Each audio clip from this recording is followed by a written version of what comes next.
मैं कल की चिंता नहीं करता, उतनी सेविंग्स है मेरे पास। मेरी फटी पड़ी है परसों को लेके। उस दिन घर में आटा कैसे आएगा? तनख्वाह न लेती हो मेरी कोई भाई, मंथन तक चले मेरी कमाई। ये चांद और सूरज हैं दोनों भाई, शाम में बैठ के होते दोनों हाई। पोड़ो में मिंट है या मिंट में पोड़ो, और इस फकीर को क्या चाहिए तुम बोलो। मैं कुछ अपने बारे में बताता हूँ। देखो, लोगों को जिंदगी में बहुत सारे भ्रम होते हैं, मुझे भी रहे हैं। जैसे मेरे माँ बाप मुझ पे बहुत ज्यादा गर्व करते हैं, ऐसा मुझे लगता था। ऐसा है नहीं, वो मुझसे निराश नहीं है, वो टूट चुके हैं। मेरे पापा मुझे इंजीनियर बनाना चाहते थे, बट मेरे को आर्ट्स में इंटरेस्ट था, तो मैं आर्टिस्ट बन गया। तो कोई मेरे पापा से पूछता, गुप्ता जी आपके बच्चे करते क्या हैं? तो बोलते हैं बड़ी लड़की इंजीनियर है, छोटी अकाउंटेंट है, और लड़का आर्टिस्ट निकल गया।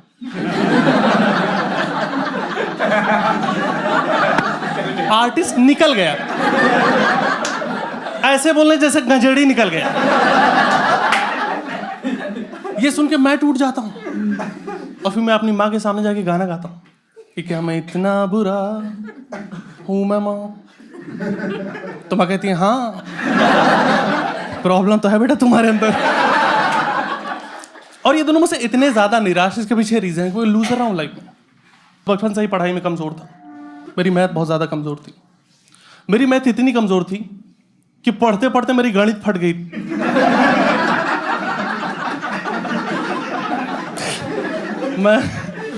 मैं स्कूल में कभी कोई प्राइज नहीं जीता। लाइक एक बार मुझे मिला था कॉन्सोलेशन प्राइज। कॉन्सोलेशन प्राइज पता है क्या होता है? फर्स्ट सेकेंड थर्ड, उसके बाद आता है कॉन्सोलेशन प्राइज। हिंदी में से कहते हैं सांत्वना पुरस्कार।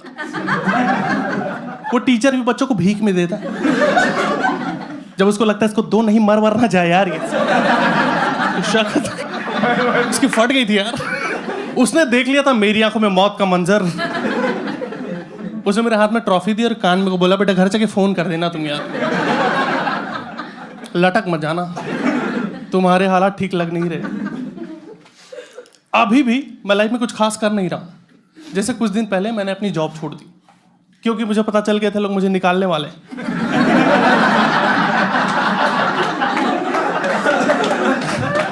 एक्चुअली मेरा उस काम में मन नहीं लग रहा था। मुझे हमेशा लगता था मैं किसी और चीज के लिए बना, मुझे अपना पैशन फॉलो करना है। पर मैं एक चीज तुम लोग को बता दूं कि अगर तुम्हारा किसी काम में मन नहीं लग रहा, तो जरूरी नहीं कि तुम किसी और चीज के लिए बने हो।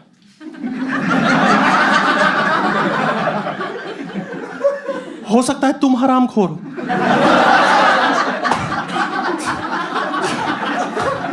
दुनिया वाले जब जॉब ढूंढ रहे थे, मेरे दोस्त जॉब ढूंढ रहे थे, मैं घर पे बैठ के गूगल पे टाइप कर रहा था how to make diamond at home. तो अब नहीं मेरे पास जॉब, बट मैं ऑप्टिमिस्टिक आदमी हूं। मैं कल की चिंता नहीं करता, उतनी सेविंग्स है मेरे पास। मेरी फटी पड़ी है परसों को लेके। उस दिन घर में आटा कैसे आएगा? तो मैं गूगल पे टाइप कर रहा हूं how to survive without food. और देखो, जब मेरी जॉब चली गई तो मुझे अपने बारे में पता चला, लाइक अपने अंदर छुपी हुई शक्तियों के बारे में पता चला कि मैं दिन में 8 बार सो सकता हूं। मुझे पता ही नहीं था, वो बस मुझसे काम करवाए जा रहे थे। अब मुझे मिल गया है बेड, अब मैं पड़ा रहता हूं। सूरज पूरब से निकलता है और पश्चिम की ओर डूबता है, ये मैं देख रहा हूं। और मैं जाके बाहर लोगों से बता रहा हूं, दोस्त ये सिर्फ कहावत नहीं है, मैंने देखा है लाइव। मेरी बॉडी में पेन रहने लगा लेटे लेटे। तो मेरे दोस्त ने बोला, भाई ये थायराइड की सिम्टम, जाके टेस्ट करवाओ। मैंने टेस्ट करवाया, थायराइड नहीं निकला, आलस निकला। तुम लोग को आलस आता है, मेरे पास आके रुक गया है। शाम को 6 बजे मेरी आंख खुलती है, मैं उठ के चौंक जाता हूँ, फक शाम हो गई, फिर सोना पड़ जाएगा। मैं सो जाता हूँ। बट देखो, इससे एक नुकसान ये हो गया, पड़े रहोगे बॉडी में फैट आ जाएगा, और यही हुआ, मैं मोटा हो गया और मोटा होता जा रहा हूँ। पहले नहीं था। एक तो मैं पढ़ा हूँ, दूसरा रीजन ये भी मैं खाता बहुत हूँ। मुझे खाते खाते भूख लग जाती।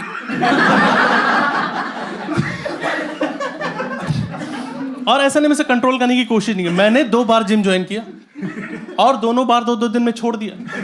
ये मुझे मोमोज खाने से मना कर रहे थे। 4 दिन मोमोज नहीं खाऊं, हाथ पैर कांपने लगते हैं मेरे। एक बार तो मुझे मोमोज वाले ने डांट दिया कि इतना नहीं खाना होता बे। मोमोज वाला मुझे मोमोज वाले नुकसान के बारे में बता रहा है कि पेट में जम जाता है। और देखो, जब भी आप जिम जाते हो ना, तो जो ट्रेनर होता है वो लोगों को मोटिवेट करने के लिए उन्हें गालियां देता है कि तुमसे होगा ही नहीं, तुम्हारे बस का ही नहीं पुशअप्स करना, क्या करने आ गए तुम। तो लोग एफर्ट मारते हैं, मैं बस मान जाता हूं। आई एम लाइक, इसे 4 साल से जिम खोल रखा है, झूठ थोड़ी बोल रहा होगा यार। थोड़ा तो रिस्पेक्ट कर लो। मैं बहुत टूट गया था। मैं मंदिर चला गया और भगवान की मूर्ति के सामने जो जो चिल्लाने लगा कि तू कैसा भगवान है, तू आदमी को बिना दौड़ा 10 किलो कम नहीं कर सकता। तो पुजारी मुझे थप्पड़ मार दिया, बोला कुत्ते तेरे को वेट कम करना है और तू गणेश जी के मंदिर आया।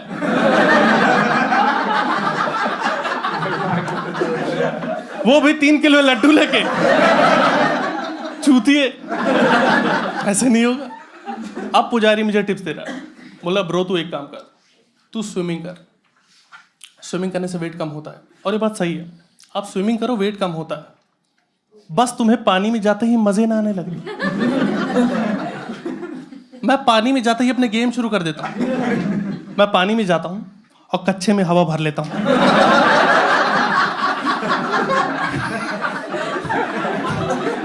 और बाजू वाले बोलो ब्रो देख कछुआ। देख, अरे कहां जा रहा, देख गायब हो गया। देख देख फिर आ गया, देख। अपनी बकचोदी चल रहा। तो मुझे ये चीज समझ में, फिजिकली एक्टिव हो नहीं सकता, मुझसे नहीं होगा भाग दौड़ खेल कूद, बट मेरे को वेट कम करना है। तो उसका कुछ सॉल्यूशन निकाल रहा हूँ कि मैं अपने खान पान में सुधार लेकर आऊँ। और उसके लिए मैंने नई थ्योरीज बनाई कि अगर मैगी को ग्रीन टी में उबालो तो फैट तो काट ही देगा वो।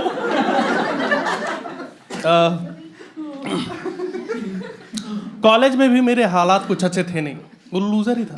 जैसे मेरी गर्लफ्रेंड थी, बहुत प्यार करता था मैं उसे, वो भी मुझे बहुत प्यार करती थी, ऐसा वो बोलती थी। एक दिन से बोला कि रवि शादी के बाद भी तुम मुझे उतना ही प्यार करोगे ना। मैंने बोला हाँ हाँ। बोली ठीक है, दिसंबर में है मेरी शादी, फिर तुम देखो, प्यार तो नहीं रुकना है अब। मैं फिर से टूट गया। और उसी टाइम कॉलेज में एक लड़की आई थी और मुझे पसंद थी वो। मैं उसे प्रपोज करना चाहता था, लेकिन उसके बॉयफ्रेंड के साथ पसंद नहीं था कि मैं उसके साथ घूमूं फिरूं, लंच पे जाऊं। उसने कई बार मुझे समझाया, पीटा भी, पर मैं जिद्दी, मैंने उसका पीछा नहीं छोड़ा। मेरी अभी भी उस लड़की से बातचीत होती। उसके बेटे का नाम शुभम है। कल ही मैंने उसे क्यूट बेबी कॉन्टेस्ट में जिताया। तो अब जाके मेरी लाइफ में धीरे धीरे फंडे क्लियर होने लगे कि मेरी लाइफ में लड़कियां आनी है नहीं। Now I am very optimistic for negative things. मतलब अब ऐसा कि पैदा हो गए हैं तो जी ही लेते हैं। अब मेरे पास किसी लड़की की फ्रेंड रिक्वेस्ट है, मैं खुद ही बोल देता हूँ फेक आईडी है यार ये। कस्टमर कैसे मेरे पास फोन है, हेलो मैं वोडाफोन से सुमन बोल रही हूँ, कि क्या मदद कर सकती हूँ। मैंने बोला सुमन वो सब छोड़ो, पहले बता तुमने खाना खाया।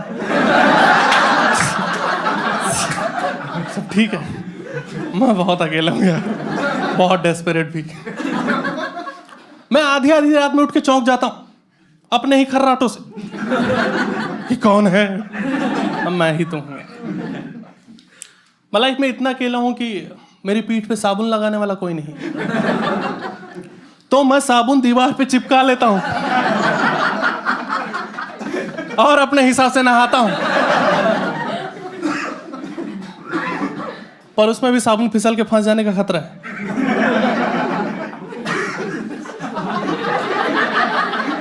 कुछ लोगों को समझ आ गया, कुछ लोग रात में समझेगा ओहो क्या ही बोल गया वो हरामजादा। नमस्कार, सबसे पहले तो थैंक यू सो मच, तुम लोगों ने यहाँ तक पहुंचे हो तो इसका मतलब तुम लोगों ने पूरा वीडियो देख लिया है। अब बस कमेंट बॉक्स में कमेंट करके बताओ कि कैसा लगा वीडियो को लाइक शेयर सब्सक्राइब और बेल आइकन ये सब आप खुद ही कर लोगे। आपको अच्छा लगा होगा तो, नहीं अच्छा लगा तो नहीं करना, कोई दिक्कत नहीं है, पर कमेंट जरूरी है। और सबसे ज्यादा जरूरी है मुझे इंस्टाग्राम पे फॉलो कर लो, बिकॉज वहां पर मैं अपडेट देता हूँ कि नए शोज कहाँ हो रहे हैं, कुछ वीडियोस डालता रहता हूँ। सो सीधा हमारा कनेक्शन बना रह सकता है और नया वीडियो जल्द ही डालूंगा, तो वो भी आपको बेल आइकन दबाया होगा तो सबसे पहले अपडेट आपको मिल जाएगा। तो इसलिए जरूरी है बेल आइकन दबाना। बस बाकी सॉर्टेड है सीन, मजे करो, मिलते हैं अगले वीडियो में। और इस फकीर को क्या चाहिए तुम बोलो।